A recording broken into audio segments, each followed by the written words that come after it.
Guys आज मु बनई भाकुर माछ झाल आपण मानू जनईदेवी केमी भाव में मुझे रेसिपीटी प्रस्तुत करछि।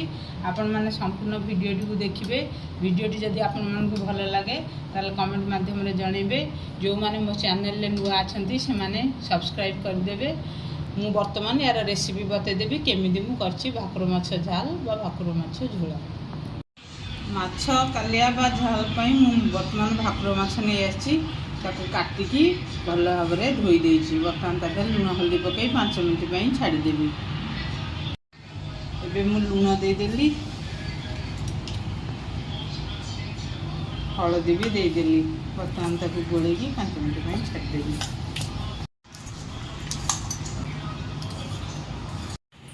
माछ भाजिया लगी मु कड़ाई रे तेल दे देछि। तेल ताती गलानी। बर्तमान मु तादेरे माछ को देदेली।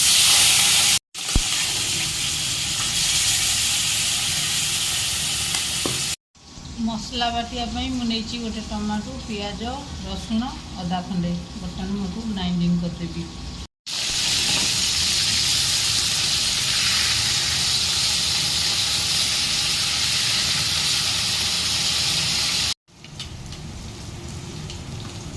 सोजा हो बर्तमान तक थाली को काढ़ी नेबे।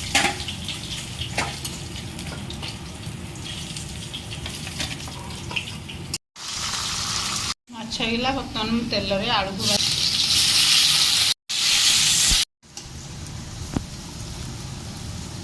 हेगलानी।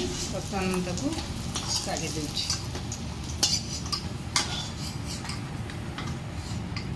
तेल गरम हेगलानी। मुझे सुखिला लंका अल्प टे फुटण 2टा तेजपत्र देदेली। तापरे बटा मसला को देदेली। मसला देदेली। बर्तमान ताधरे आवश्यक अनुसार लंका गुड़ देदेली।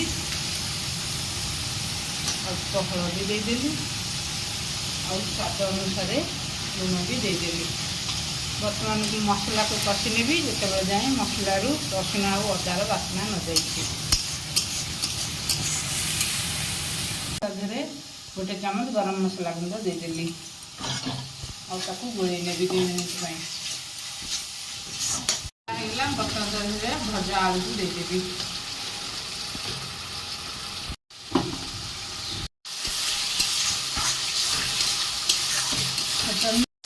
पानी देदेवी।